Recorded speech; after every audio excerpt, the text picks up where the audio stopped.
Okay, let's do it. Sounds good. Rhetoric and Reason, Episode 2. Our special guest today is Father James Cheney. Growing up in Minnesota, Father Cheney wrestled with his vocation to the priesthood. After discerning into the priesthood, he served in the military and after the Newman Center, where he built one of the biggest Newman Centers in the entire country. Ladies and gentlemen, Father James Cheney.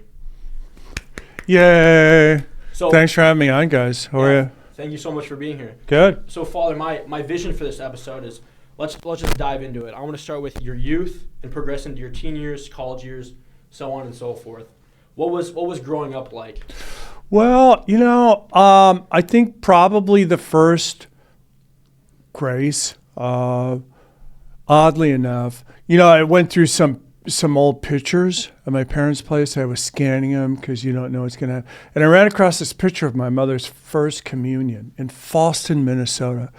And I think really, and God gave me a grace when I was looking at this picture. She had a little rosary. Anyway, I think that's where my vocation started, was the reception of my mother's first communion.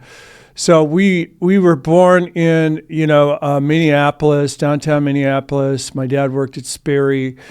I was baptized at St. Clement's on Hennepin Avenue down there.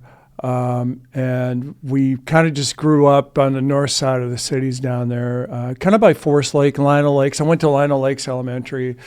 Spent my summers, playing baseball with the Boers kids, riding my pedal bike, taking that thing over some sweet jumps.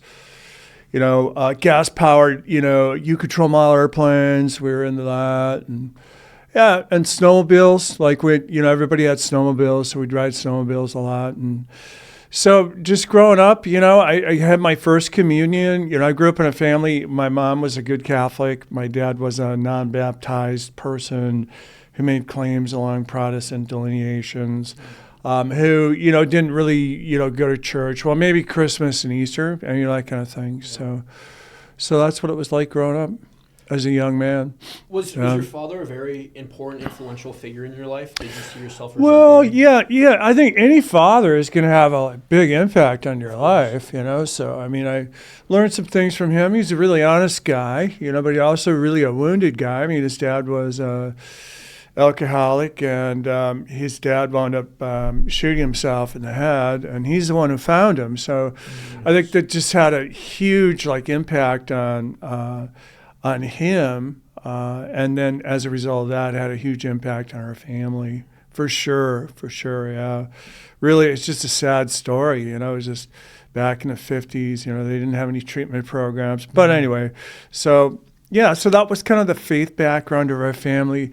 Mom would haul us off to Mass, made sure we got the sacraments and stuff. And then in 1976, my dad had a midlife crisis, and instead of buying a Harley Davidson, he bought a dairy farm.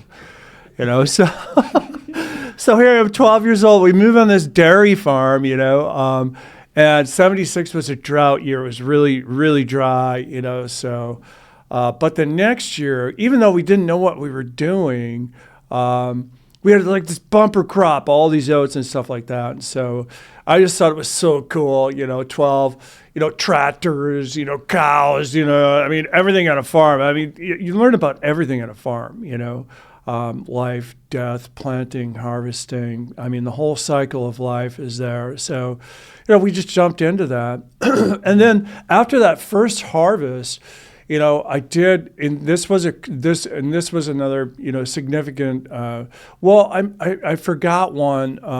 One of the things that happened when I was a little kid. Now I had these moments, that I didn't think were significant, early on, but God kind of showed me later on that they were. So, and one of them, when we were living in Lionel Lakes, we were pedaling our bikes around, and we ran across this bird. That somebody had hit, with a car. Mm-hmm. And I remember it was just so cute, but it was dead, so, and we felt so bad about this bird, so here we are, we're all just little kids, so we dig a little grave in the ditch down there, and we bury this bird, and we're all, kneeling around this grave, and we all said a prayer that God would resurrect the bird, I don't know. So we go pedaling off, and then we come back later on, like maybe a couple hours later or something like that. We knew exactly where that bird was, and we could not find that bird, So I was just like, oh, God resurrected the bird, man. Here I'm just this little kid, it's just like, wow, it's such a. And then we moved on that farm, and then, like, kind of the next big, like, grace thing for me was, we talked about that bumper crop with the oats and stuff like that. So I took a pail full of oats and like a bowl of milk, and this was a covert. I did so many covert ops, like nobody can know about it, So this was a covert op. So I bring this pail of oats and this bowl of milk out into the woods and put it on a stump, and I offer it to God, kind of like first fruits of the crop. You know what I mean? Yeah. And nobody knew about it. Nobody, I'm sure nobody. But then I went out there later on. I think after we milked the cows or something like that, and it wasn't there, So no, I don't know. Maybe my brother or sister or somebody found it, and I don't know, took it. I don't know what happened with it, but that was pretty.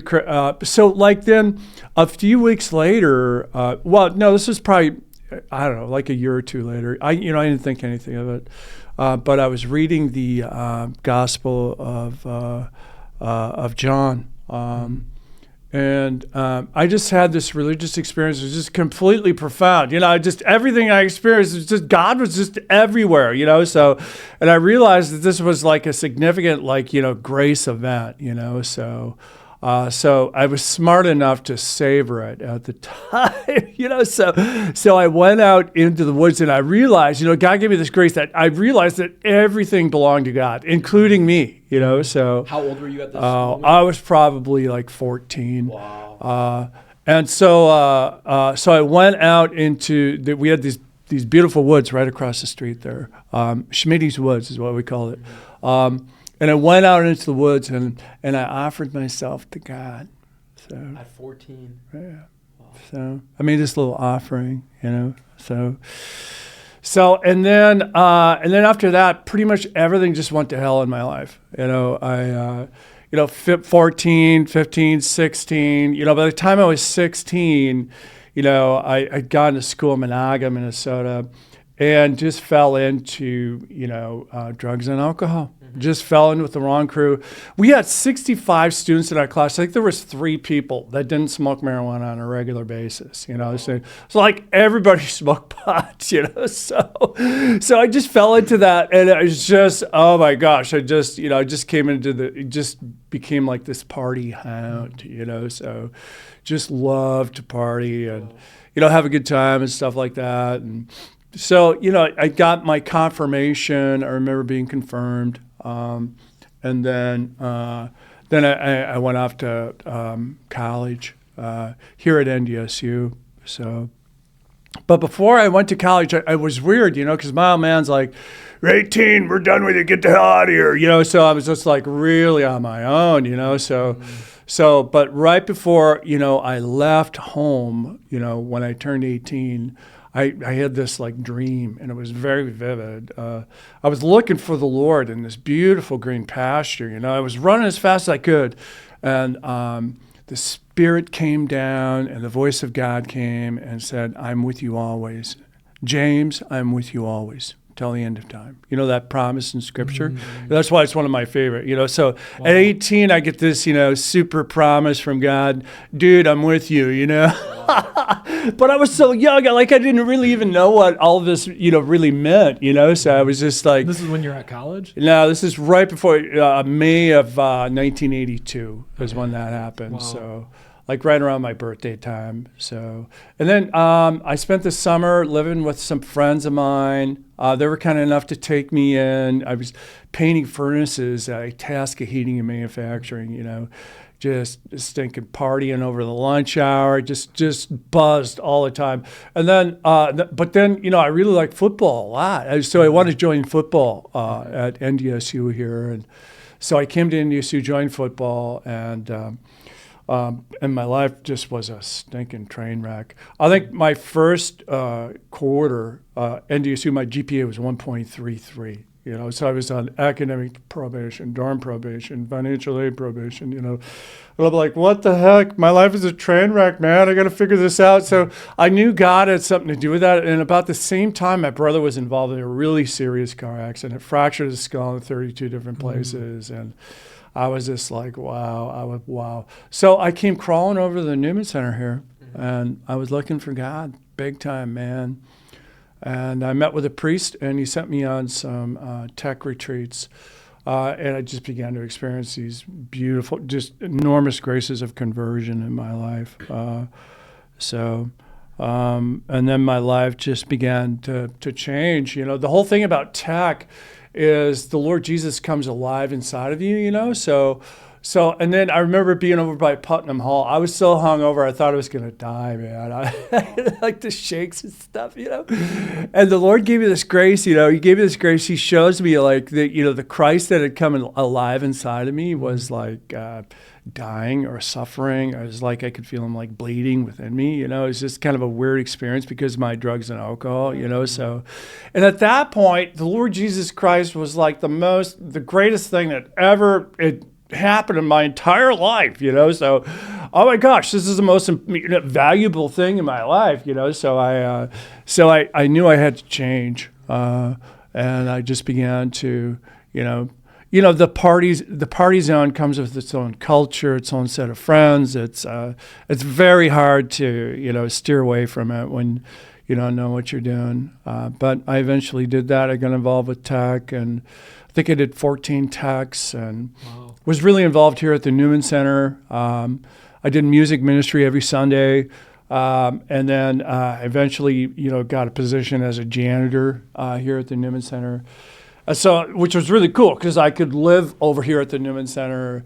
And some of those people that were there, people like Ken Prom, Adam Hoffer, these are really devout guys, And so, we would pray together, and we had this whole group of young adults where,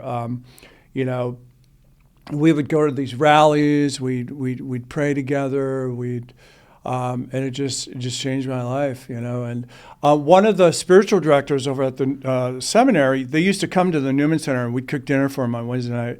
Anyway, he saw me one time, and he's like, you ever thought about the priesthood? And I'm like, well, not really, but, I think I'll tell you, yeah, because I think that's what you want to hear, So, but he was pretty persistent, and he eventually talked me into applying for the seminary. I think that was about 1986. So do you think it's your mom's faithfulness of growing up, or those encounters of grace on the farm at age 14? Like what kind of led you to dawn the doors of the Newman Center for the first time? Well, just desperation. Mm-hmm.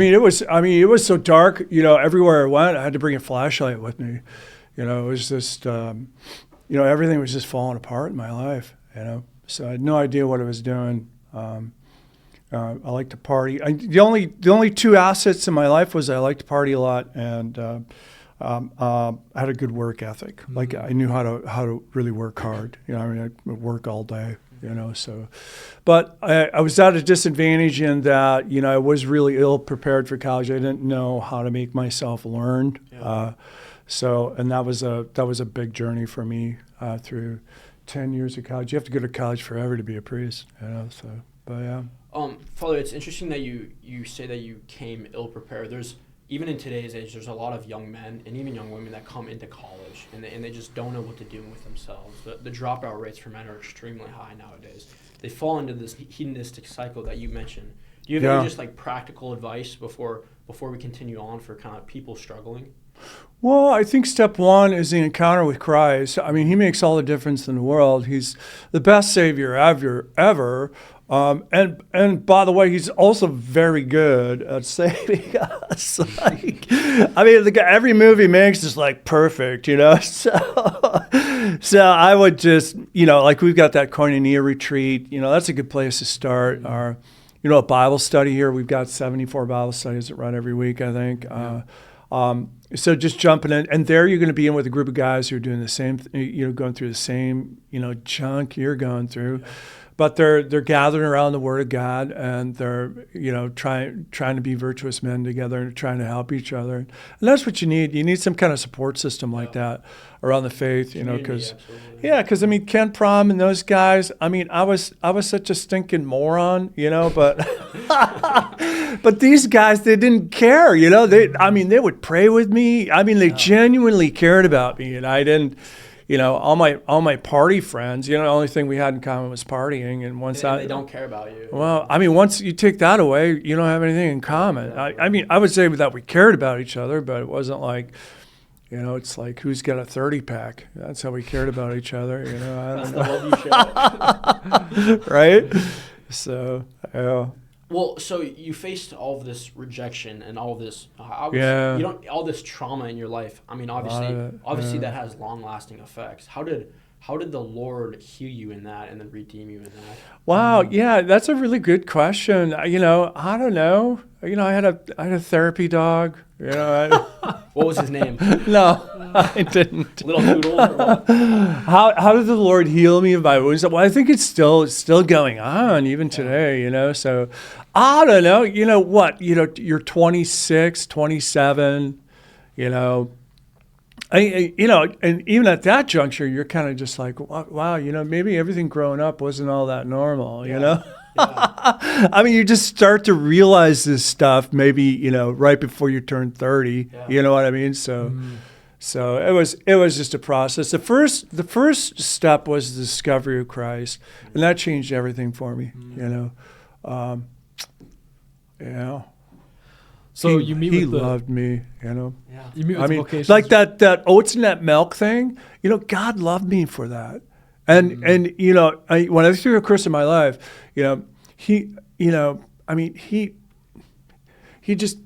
me for that, and he's gonna love me like the rest of my life for that. You know what I mean? Isn't that crazy? It's just like it was such a simple thing, but it's kind of one of those things that I don't know, solidified the bond of baptism, or put like a special like calling on my life. Well, you're showing this like profound faith in God. And at the time, I just thought it was, well, this is the right thing to do. It's what they do in the Bible. They make these offerings,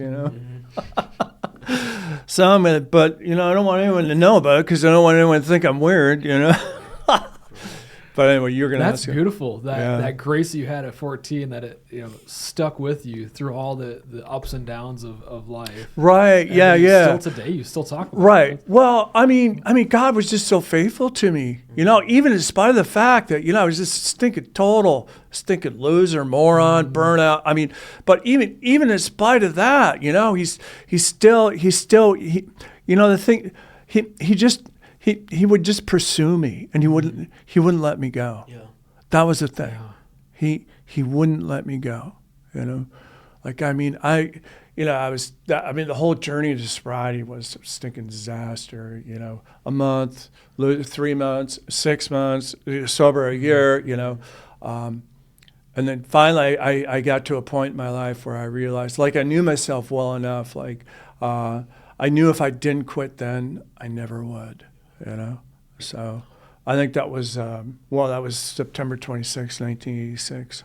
So you meet with the vocations director, and he kind of plants the seed of priesthood. Tell us about the next.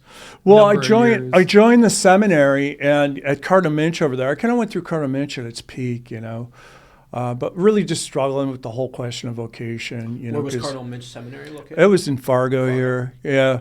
But great people there, and I really struggled because, I really like kids a lot, I'd been in love a couple of times, and it's just, wow, and that was just a tremendous experience, just being able to, to have the whole, there's a lot of healing that takes place from the ability to give and receive love, so that was, definite draw, as a young man, the attraction between male and female just written in spades like all over our hearts, so we're like, what's this priesthood thing all about, so we're out at the seminary trying to figure it out.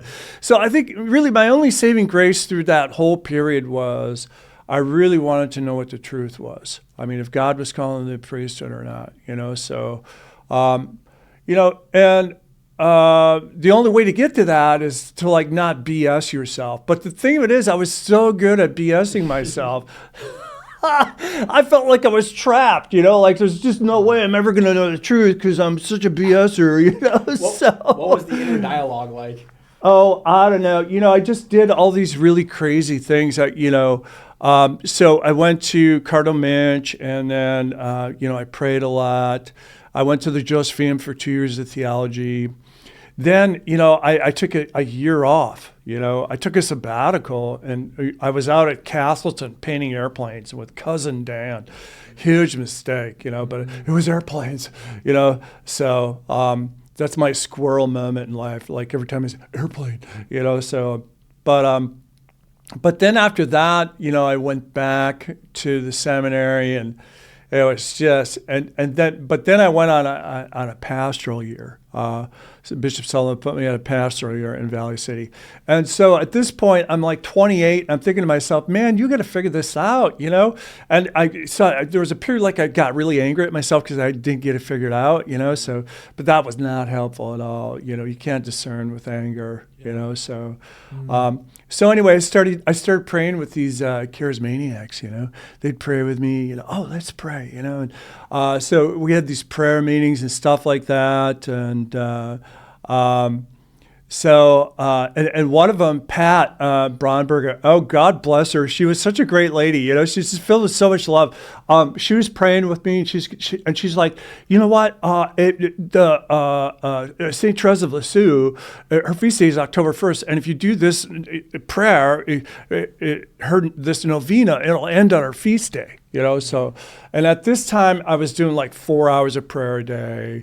I'd do the scriptures, I'd do all the mysteries of the rosary. I'd lay on the ground in the form of a cross and offer myself to God in the two ways of life, praying for a grace from God to, show me which way of life, you want, So, I mean, I was really serious. I was just totally committed into trying to figure this out. I was praying all the time about this stuff, So, and so at the time I thought, well, just one more prayer. And I just did it, this is so stupid, but I'm going to do it because, Pat asked me to, So I throw in this prayer. And then on the ninth day of the novena, on our feast day, I just wake up and imagine this, I just got an attitude about this because you're supposed to get roses, if it answers your prayer. So I set up like if I get roses, that means I'm called to be a priest. If I don't, then, whatever. And I was just, so I woke up and I had an attitude, if you can believe that, So and I just thought to myself, you know what? I'm going to show you what this whole rose thing is about, So they had this little side altar at St. Kate's there. And so I went and I got St. Therese a dozen roses. So I had the 77 Ford Thunderbird. What a piece of junk. I don't know if you guys ever seen a car like that, But I'm driving it around town, and there's another covert up. Nobody can know anything about it, So I go into the flower store and I'll take a dozen roses, please. And while I'm in the flower store, I get all these like intimations from her. Like she's kind of giddy that I'm doing something like this, but at the same time, she's kind of, I don't know, like embarrassed or something like that. You know what I mean? This is some kind of deal like that. And I'm just like, well, it's kind of weird, So, but anyway, I pull it off. I get the flowers. I pull into St. Kate's. I think I even put some kind of snarky note on the flowers, like, here's your flowers or something like that, just being just a total twit, So, but the thing of it is, Therese is just, I mean, she's just as snappy as I was, Yeah. So, I mean, she was just, So then, I walk out of the church, I pull this thing off, and then this guy goes, hey, Ben Franklin's having a going out of business sale. We should go over there. So, well, you got to go. It's 50% off, right? So we go into the Ben Franklin store, and here, I don't know what's a politically correct way to say this, but there was like this mentally challenged, woman who had an armful of roses. And when I opened the door, she looked up and smiled at me. So, but here's the deal. The roses were plastic. What does that mean, Father? Well, exactly. Does that count? I mean, it doesn't really count if it's plastic. It's supposed to be regular roses, or else it doesn't mean, So oh my gosh, so this is the status of my mind. I'm just trying to, evaluate this. Well, anyway, that night I went into my prayer routine. I'm there, and I don't know what happened, but this saint, oh my gosh, she came, and I don't even know what happened. I can just tell you like basic movements. But she brought my soul into the presence of God through her power, her intercession, whatever she had. It was just an amazing experience. And the Lord said to me, "What gives yourself the greatest joy in giving yourself to me?" So, and I'm like, "Well, that's cool, but it's not the answer." Right? Like I wanted a yes or a no. I either want priesthood or not, but at that point, it was a revelation for me in my journey, my discernment journey, because the Lord had saved me from so much darkness. I was kind of like in a payback mode, like I wanted to pay him back. Right. Like you were so good to me, like I'm going to pay you back. I'm going to be a priest. Yeah. And he was showing me that wasn't a vocation. So that was a huge revelation in my vocational journey. So I'm still there in Valley City. I'm still praying with these charismaniacs, and I'm still doing this offering, and I make some progress. And Arlie Braunberger, he's a deacon there. We wound up going to this Eucharistic Congress in St. Paul at the Civic Center. They're like, "Hey, we're going. Do you want to go?" And I'm like, "Yeah, I'll go with you guys." And so we go down there, and right before we go in, Arlie's like pulling on my arm, and he's like, "Hey, look at the sun. It looks just like a Eucharist." I'm like, "Yeah, right, Arlie. You're." But he pulled me and made me look, and I looked at the sun, and it looked just like a Eucharist. Wow. And I wish I would have spent more time with that. And I never really told anyone about it because how people are about that kind of stuff, like they just think you're weird or they don't believe it or, whatever, so, but I could look right at it, just like these little fires shooting out. It was the coolest thing ever. It's, and then I'm like, well, Mass is going to start. We got to go. So we're looking at the miracle of the sun, and we're all worried about what time Mass starts, So we go in, and I get this thing from the Blessed Mother. I mean, she just basically just stinking swatted me. Just like, I want you to go and talk to that priest that's standing over there, and I want you to go do it right now. Who was the priest? I didn't know who it was, some bearded guy or whatever, And this whole time I'd been praying all these rosaries for the grace of obedience. That, whatever they tell me to do, that I would just do it. I'd never experienced anything like this before, so I'm like, well, that's kind of weird. So I ignored it, and I walked by the guy, walked into Mass. Mass is about to start, and I'm just cringing inside. I'm just like, oh my gosh, you're such a, this whole time you've been praying for the grace of obedience, and I'm just asking you to do something really simple, and you can't even do it. What's your problem? So just out of frustration myself, I just got up and walked out, and I looked for this priest, and he was gone. But then I walked around the corner, and there he was. So I walked up to him. And I said, "Hey, Father, can I talk to you for a second?" And he goes, "Yeah, you're wondering if you should be a priest or not. The Lord wants you to be a priest."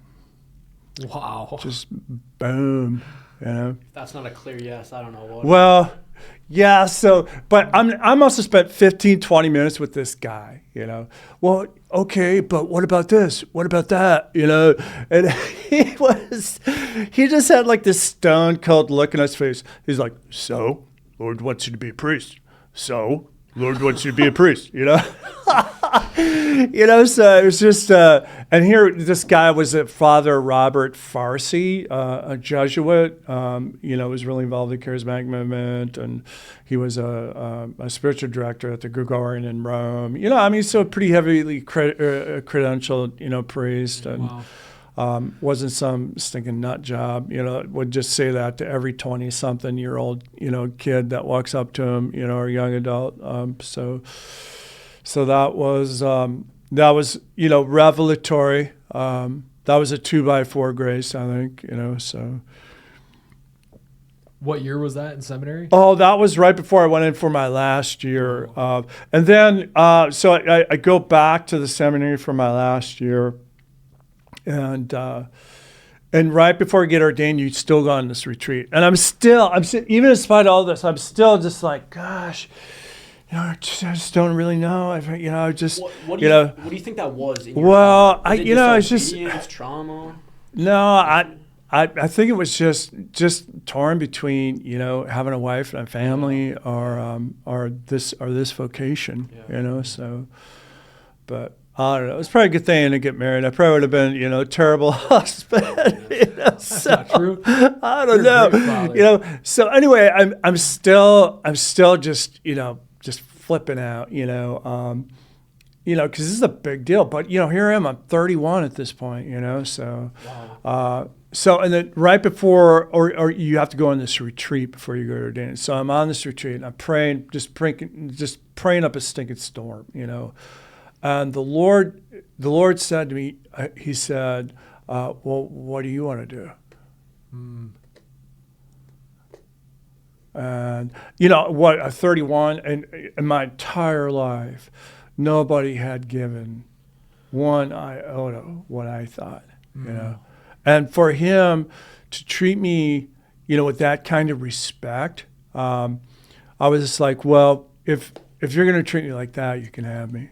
So, and that was the thing that kind of pushed me over the edge. And so, you know, June 3rd, I think, 1995, you know, they called my name for holy orders, and I stood up and I said, present. I received the sacrament of holy order. Praise God.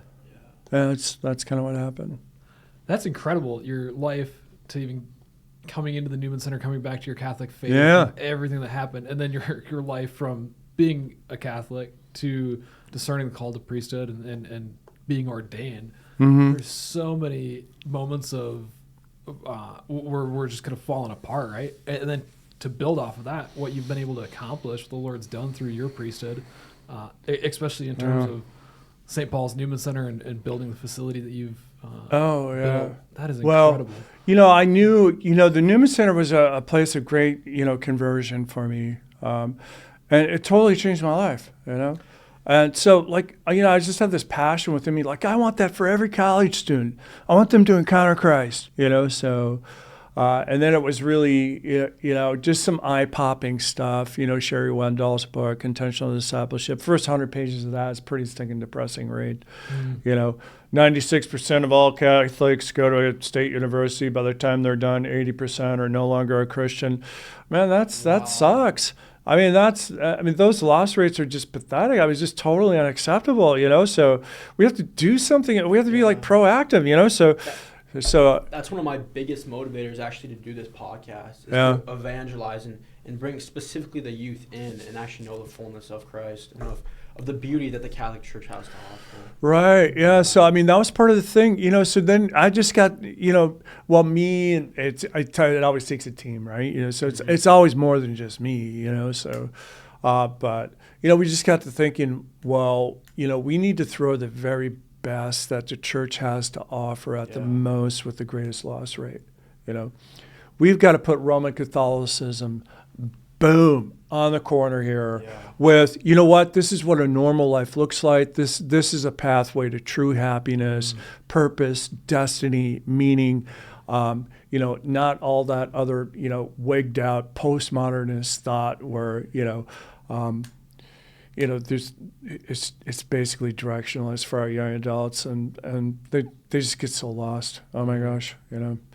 And, you know, we're talking lifelong journeys of just misery. You know? So that book, was that one of your greatest motivators? I mean, what gave you the courage and the seed to do something this audacious from the beginning? Yeah, I don't know. You know, every day I just got up and just give the Lord my best. You know, I just worked really hard. You know, I mean, I thought I was making real progress when I went from a 9-horse Tecumseh walk behind snowblower to, you know, a Cub Cadet rider. I thought I was making real progress then. You know, you just like snow removal, man.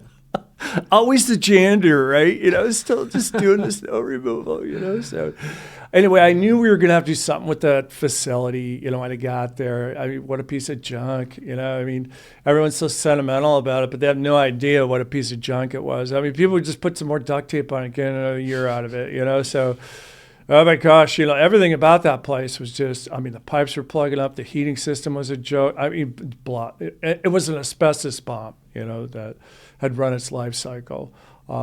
So I wanted to do something, I said, what do we do? Are we going to renovate it? And then Bishop Aquila, he's so funny, it's like, well, we have to do this study. Oh, okay, let's do a study, and see how it's going to be received by the community or the people of God or whatever. So I wasted a year doing that. And what were the results? Stupid thing. Who cares? It was just a piece of junk, The man. It was just right. At the end of a year, I paid $30,000 or maybe $15,000, and I got a piece of paper that says you need to build a Newman Center. Oh, well, thanks. So I give that to the bishop, and he's like, "Well, okay, you can build a Newman Center." Okay, thanks, bishop. And so then it was, we had to do a feasibility study. Oh, okay. So that was a total waste of time, So, but. We started the process, right? I think I had a list of 600 names, and I basically had to do all the work for the thing. What year is this? This is probably 2014, 2013.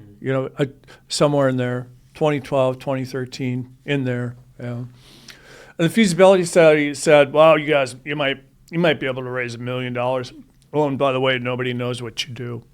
So what do you take with that? Because well, much is the project I'm like, costing? nobody knows what we do. We're the most important ministry in the life of the church. What are you talking about? So anyway, so I was just thinking, well, I need to raise some money, so I'm just going to hire a development director. But then I ran into a couple of great people, George and Pauline Economy, and they said, Father, don't hire a development director. You're not ready for a development director. So anyway, they sent me to school with Jim Holdman when he was still alive, Jim and Scott Holdman, and they basically taught me the funding logic model for how to build a development program.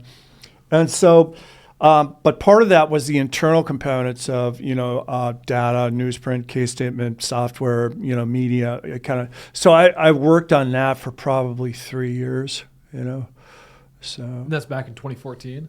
Yeah, for 3 years I was just digging, and then all those registration cards, that we had from 1928, we've been serving, somebody had just chucked those out in a dumpster, I'm going to clean this up, and not even realizing how much they were worth, But then we lucked out. We found this book, that somebody was about that thick that everybody had written the names in there, So we just began to, build that database out, and then after a couple of 3 years, I handled the initial caseload myself, and I ran across this guy, and he gave me like $50,000. I about fell off my horse. I remember the first bike race I did. I think I brought in like $20,000. I was like, oh, it's so cool. I'm going to be able to turn the heat on.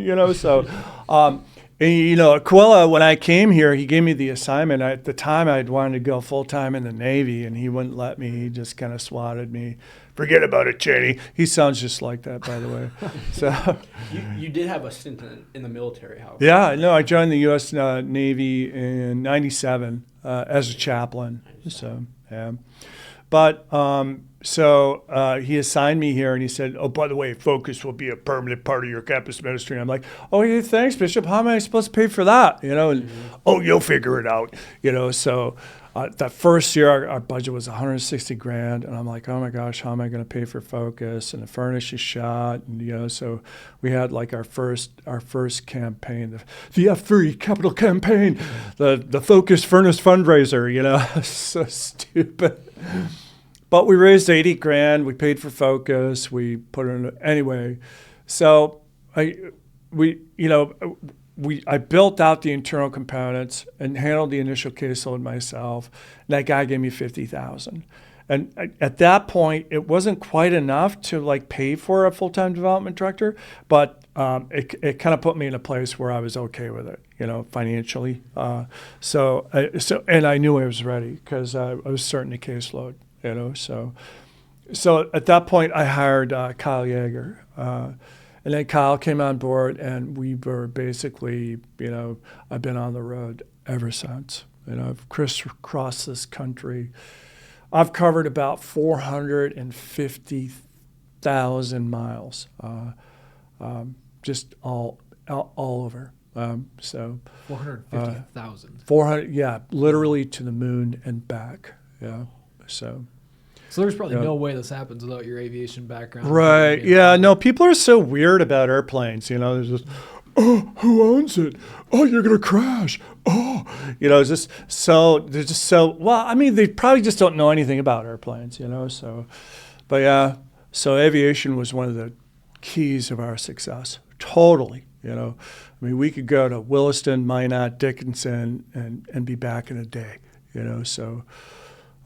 So yeah, we just So want. Kyle comes on. Yeah. When does the capital campaign for the building Well, project actually get so underway? yeah, so Kyle comes on, and then we sit our team down, and I tell everyone, look, if money is no object, what would you like to see happen here? And we just began to dream and plug in our ministry needs into an architectural model, and then we came up with the 2015 design. So plus we flew around to look at other top Newman Centers in the country, just to see what they had and to try to learn from them to, understand, we would do the absolute best. What's it going to look like? So, and a lot of them had housing. So we definitely wanted housing to be a part of it. So, and we just came up with this model, put a price tag on it, printed some flyers, and we hit the road, and that was it. So that's incredible. And I yeah. feel like a lot of hit the sky. Hit the sky. Yeah, that's correct. Sky. Yeah. You don't drive, do you? Homie don't drive. Yeah. Right. So I feel like a lot of people that start capital campaigns and have audacious dreams like this, they end up funding it's hard. They start cutting things. They take back from the chapel. They lessen the housing, and that really wasn't the case, right? I mean, how many apartments do you have, and what was that compared to the 2015 model? Well, yeah. So on a note, so we went into the silent phase of the campaign in 2015, and then we went public in the fall of 2016. So. And I was just so, I was working 100 hours a week. I'd work all week. I work all weekend, sticking 12, 10, 15, 16-hour days every day, And I was just so, I was just getting burnt out, So I told everyone, I need to go on a stinking deployment so I can recoup. Isn't that funny? So in 2016, I deployed to Eielson, Alaska, with the boys up there. They had the F-16s, the maintainers and stuff like that. So, and I was up there for 6 months, and I just had a great time. I only worked 40 hours a week. I got 2 days off. I only had one mass on Sunday. I'm just like, whoa, I'm living a dream up here, So. And, all the people up there were just so amazing to work with. Everyone appreciated, having a priest there. And, oh my gosh, you go to this stuff and you get up there and you don't want to leave, So, but anyway, I came back and it just continued to push. And oh my gosh, so the campaign, everything was just such a disaster, we thought we had 10 million, but then, somebody who had made a significant pledge, it turned out to be, not true. So we had to take that off. And we went back to 8 million and, we're going back and forth. We finally get to 10 million, 12 million, something like that. And the building is projected at what cost at this 21 and a half. 21 and a half. And then we get, so this is coming up on 2019, and then we also had gone through quite a few revisions on the project. Yep. Like we put the big tower in the corner. We changed the chapel a lot. We didn't hold back on beauty in the chapel. And, we had 3 floors originally on the Newman Center. We put that down to 2. We put another floor on the faith-based housing, so it was 5 floors. We put underground parking in, So that's a lot of changes, So, right. So we were trying to figure all that out. And then February of 2019, we're I think we had 10 million in cash. We didn't have the rest in pledges at that point, but when we were, looking at our trend lines and what was happening, it was like that, So we went before the Diocesan Finance Council or the building committee or whoever those people are, and we all just made a decision that we should build. So. Feast of John the Baptist, June 24th, 2019, we broke ground, so, and then we started building this place, and you know what, the money came in. Actually, the money was the easiest part of the whole thing. So, well, in part because I had a great team at Kyle and Brian Wilburn, and those guys were excellent, and the plane, so, we would just go everywhere: Iowa, Minnesota, North Dakota, South Denver, Florida, we just flew all over the place, Wisconsin, so, oh my gosh, if you go back and look at the aircraft log, and I think I put 1,100 hours so far on the 210, and I had this little VTL Bonanza. I put like 1,500 hours on there, just flying. That's a lot. Yeah. That's like we had. There's so many stories from the, one time, we just put a new engine in the VTL, and we took off, and the sinking alternator shaft snapped, and it was 200 feet and a half miles. So it took off, boom, I'm in it, I can't see anything. And the alternator goes chink like that. I get a red light. I'm like, okay. So I declared an emergency, 94500 Sierra declaring an emergency. And Kyle's looking at me like, yeah, you're just messing with me, right? I'm like, no, Kyle, this is a real emergency, man. So anyway, I went to the auto marker, flew back. I had enough battery to make it in, and, broke out 200 feet. There are all the, fire trucks and everything, so I don't know if Kyle ever really told his wife about that one. So you land safely? Oh yeah, and then what happens? Never crashed. You get out. Well, I had to again. Well, yeah. Well, that was a long story. Really disappointed with Ram, but the end result was there was a bad clutch on the end of the gear of the alternator. That when you throw the gear on or whatever, there's a little spring that will compensate for the demand on the shaft, and that had malfunctioned. So, but anyway. So we started building this place, and June 24th, 2018. So, and we dug a hole, and we were so hopeful, and we were at this junk facility over on 2505, 25th Avenue North on University up there. We were renting this place, and we call it the office complex, and we had this, just wrecked little chapel we had set up with like folding chairs and stuff, and this little light on our crucifix. Oh my gosh, and then COVID, and such a wow. Building the Newman Center was the worst experience of my life, the absolute worst experience of my life. Why? Why so? Well, I think because everybody hated me. I could never figure that out. Everybody that was involved with building this place hated my guts. And I could never wrap my head around that. Like, I'm writing around checks for millions of dollars, and everybody is just treating me like an absolute piece of crap. Mm-hmm. I mean, they just backed me into a corner, drove over me with a Mack truck, and just thought, yeah, that's how, I just could never figure that out. I was totally ill prepared for, all the criminality that was involved, all the cons, all the people that would just stink and steal to you, all the people that just lied to me. I mean, the people that just flipping lied right to my face, I just, just the contractors who were just, just stinking lazy, just didn't care, gosh. Red River glazing with, the windows. I mean, that was just such a disaster. I mean, they just didn't care, It's just, there were I would say probably, 40% of our subs, they just didn't care. All they wanted was money. I mean, the roof was a mess. The windows were a mess. I mean, the doors were a mess. These people came in and installed the doors, and we got a big snowstorm and these big piles of snow inside the Newman Center. And I'm thinking, well, these are brand new doors, and they can't even keep the snow out. It's just you tell these people about it, and you tell them to come and fix it, and they're like, oh, wow, it's just, yeah, wow. I just couldn't. It was just the worst experience of my life. Our contractor just did a terrible job. everybody hated each other. Everybody all the subs hated everybody. And it was just a sea of hatred.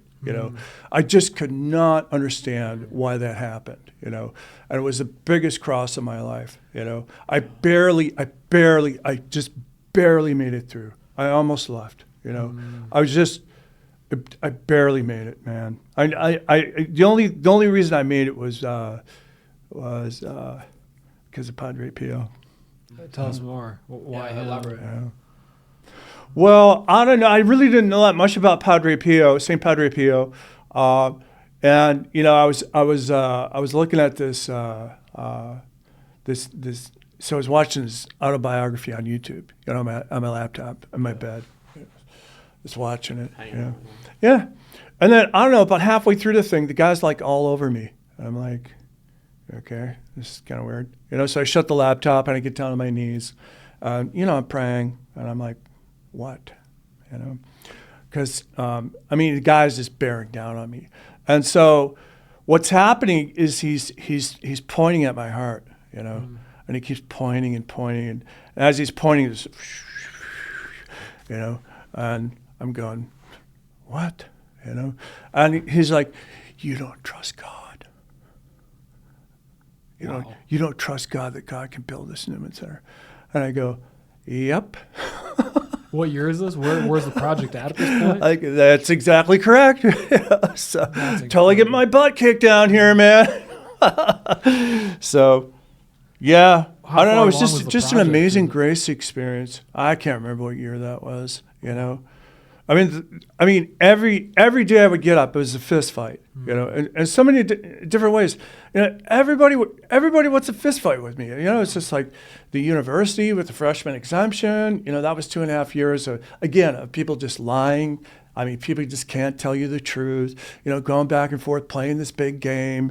And then it was just an all-out fist fight brawl with everybody. I just could not believe it. Shines through from your story, from your childhood to age 14 with that first grace, is just a lot of perseverance. And then from say age 14 through coming to college, and then even your discernment story within seminary. So the word that I'd use to describe it just from talking right now is perseverance. So I think that probably set you up to persevere through this incredibly difficult project. I don't know. I thought about it a lot. I don't understand why the Lord allowed that to happen. I really don't. I'm still trying to figure that out. Yeah, I persevered, but barely. So time a tremendous personal cost to me. The whole thing just stinking wrecked me. Was there any mental health stuff you're going through? I mean, well, it was just really hard to bear. So. And it also just kind of sliced open like the core wound of my life, and that the core wound of my life was that I don't matter.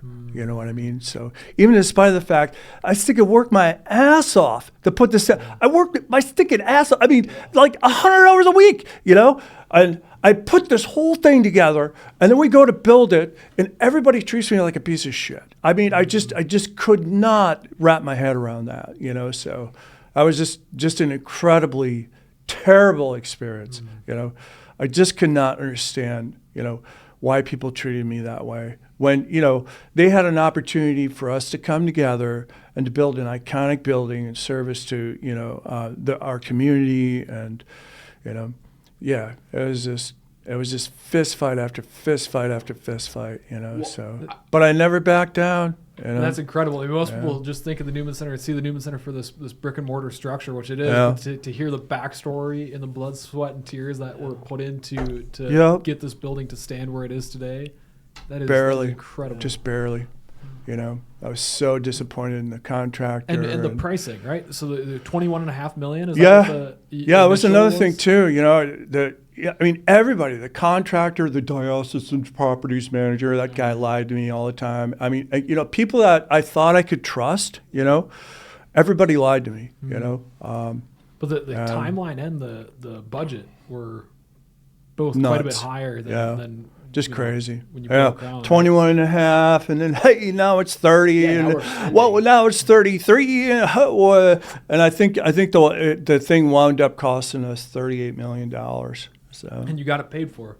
yeah. That's incredible. Yeah, no kidding. That's incredible. We raised $40 million at a 4.8 expense rate, and that was with the plane. I mean, that's just unheard of in the development world. I mean, that's a stinking miracle. So what's the secret sauce? I mean, what's that? What's the secret? What did you do that others didn't do? Oh, I don't know, Aaron. Or I mean, do you think that's part of like the offering that you it gave was to God for the it was a suffering you combination endured? of good people. Well, we lost both Kyle and Brian, but yeah. So I mean, it was just a combination of good people, and the other thing too is our donors. I mean, I just can believe some of these people, like that guy that gave me $50,000 right from the start. I went back and talked to him, and I said, "Do you realize that you're the one who built this Newman Center? With that $50,000?" And he's like, "What do you mean?" I said, "Well, at that juncture, that was enough for me to hire a development director. And once I hired a development director, that's how we did the whole thing." And the guy got kind of emotional, Wow. And I'm like, "No, you did this, And there were so many people who have an opportunity for philanthropy in their life, and they want to make a difference in the world. And so they were just so willing to invest in our young adults, man. I mean, I was just so moved by that. I was so touched by that, So, oh my gosh, these people would just blow me away, So, yeah, just significant. It was really the people, the donors. I think there were 3,000 people who gave $40 million. That's incredible. So, yeah. One of my favorite lines. I've worked with you for 6 years and seen the office complex and the days of the parish. One of my favorite lines when we were showing a couple of NDSU football players this facility for the first time is when we showed them inside the chapel. One of them said, "If this doesn't help and make people Catholic, nothing will." Oh. So it stuck with me. Yeah. And that's so true. I mean, the involvement, the uptick in every measurable category that we've measured for success here has gone up exponentially since the doors of this place have opened. Yeah. Well, I mean, but I mean, we've had really good focus teams through the years too. I mean, so I mean, we've just been really blessed that way. So, a lot of great people have brought us to where we are today, for sure. So yeah, we built that thing, and then August of 2022, Roars abandoned the project. They just left, and at that point, it was just like, yeah, you guys need to leave, because everything they were doing, we had to do over again anyway. So. But then MBA came in and kind of took over the job. So, and they're the ones who finished it out, so, but I mean, I just couldn't believe how crap would just take, stinking months, months, like, the elevator guy, or, I mean, if somebody would ask me to do something, I would get my stinking ass in gear and I would get it done. You know what I mean? But stinking months would drift by, so. And then finally, I told MBA last summer, I'm like, we're done. You guys got to wrap this thing up. We're done. Whatever you don't get done, I'll finish it up. But I am done with this contractor thing. And that was 6 years, 2 months, and 10 days before I was finally issued a certificate of final payment on this thing. Wow. For a project that was supposed to take 2 years. Yeah. So. I mean, I was talking to Kevin Coons down in Destin, Florida, and he does construction management for a living, and he just shook his head. He just like, what? I mean, there were just so many things. I mean, that was just the steel erection was just an absolute disaster. Just yeah. I mean, it's just The lack of efficiency is almost unheard of. well. You just had I don't know.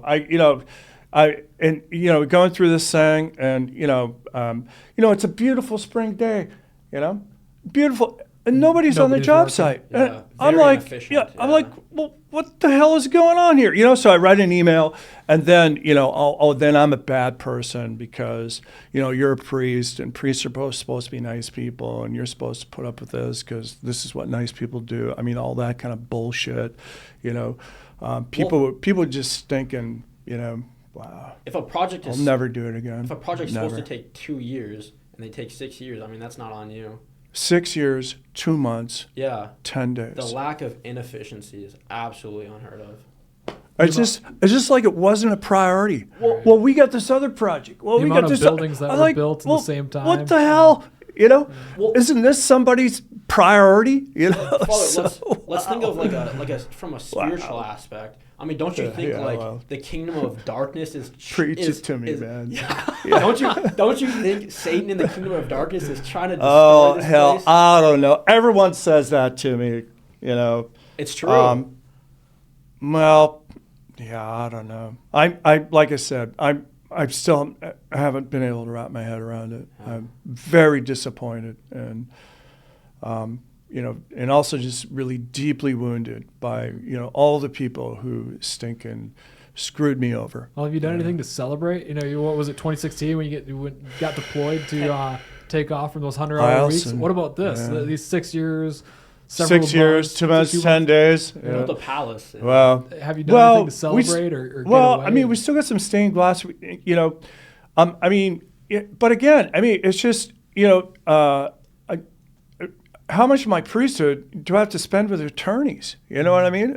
So, I mean, after Rohr's left, you know, that was, you know, 2.5 years of, you know, attorneys, you know, and then, you know, just people just continuing, just, I mean, the PJ Schwartz with the organ, you know, that guy's thinking stole $213,000, you know, and, you know, wow, I don't know what it is, you know, today. Everybody steals, nobody's honest, nobody will tell you the truth. I mean, that's probably an overgeneralization on my part, but that's what my experience was building this place. It was the worst experience of my life. Well, So- I mean, it's true. There's a corruption culture going on, and we need like good leaders like yourself to, you know, shine light on these issues. Good leaders like myself get my ass kicked, Yeah. and then rejoice because, you know, God is allowing this. You know, I don't know, guys, but yeah. I don't know. Father, one thing But- I just want to tell you is, I mean, your sacrifice and your radical faith and your leadership that helped organize and build this place. I mean, now even the youth like myself get to reap what you sowed. I mean, we get to enjoy this place because of your leadership. Well, you're making me emotional now, but yeah, I guess that is, you know, I guess the thing that keeps my heart in it. When I see what happens to the students here, you know, like, I mean, over the course, I mean, you've been here long enough, you've seen this, right? Uh-huh. You know, from freshmen to the time they graduate, Yep. you know, these people's lives are, I mean, they're totally transformed, you know. And, you know, I mean, there's so many great young adults out there, gives you some hope, you know, so a little bit of hope. You know, like last year, how many focus missionaries did we hire? 5? 8. 8. And, you know, top dogs, you know, people like, you know, Teddy Shower, you know, Chloe. I mean, these just outstanding. You know, Teddy was nominated for Airman of the Year at the 119th Wing out there, you know. I mean, the guy could do anything, you know, but he decided to be a focused missionary, you know. And then you think of the impact on the life of the church of that, you know, where, you know, when students come here, they get involved with their faith, they go to a Bible study, they learn how to lead a Bible study, they become a focused missionary, then they go to another campus and they do the same thing all over again. So, you know, Curtis Martin's vision of like spiritual multiplication, you know, so we've got to, you know, our young adults, we've got to fight for them, and nobody loves them, you know, but we do, you know, and then you know, to have them, you know, go out into the world, you know, with that, with the strength of our faith, and, you know, go make a difference, like that song, right?